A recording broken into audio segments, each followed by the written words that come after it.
ஹையால் புளிச்சக்கீரை கடையில் எப்படி செய்யலாம் பார்க்கலாங்க. நான் ஃபஸ்ட்டு ஒரு கட்டு கீரை வந்துட்டு வாங்கி க்ளீன் பண்ணி வச்சிருக்கேன்.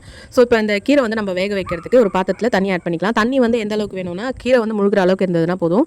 ஸோ தண்ணி சுட சுட உங்களுக்கு கீரையோட கலர் இப்படி தான் வந்து சேஞ்ச் ஆகும், க்ரீன் கலர்லேருந்து.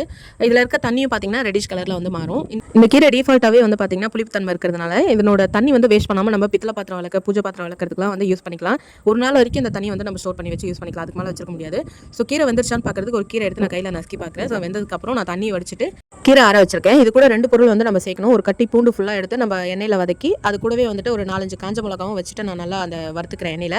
ஸோ இந்த கீரை வந்துட்டு நாங்கள் சட்டி இல்லாததுனால நான் மிக்சர் ஜாரில் தான் போட்டு நான் அரைக்க போகிறேன். ஸோ இது எல்லாத்தையுமே ஒன்றா சேர்த்து நம்ம அரைச்சி வச்சுக்கிட்டோம்னா நமக்கு இந்த மாதிரி கன்சிஸ்டன்ட்டுக்கு தான் வந்து கிடைக்கும். இதுக்கு வந்து நம்ம தாளிப்புக்கு பார்த்தீங்கன்னா உங்களுக்கு கடுகு, கருவேப்பிலை, 2 காஞ்ச மிளகா வாசனைக்காக இதெல்லாம் சேர்த்து நம்ம தாளித்து போட்டு கீரையை வந்து சர்வ் பண்ணலாம்.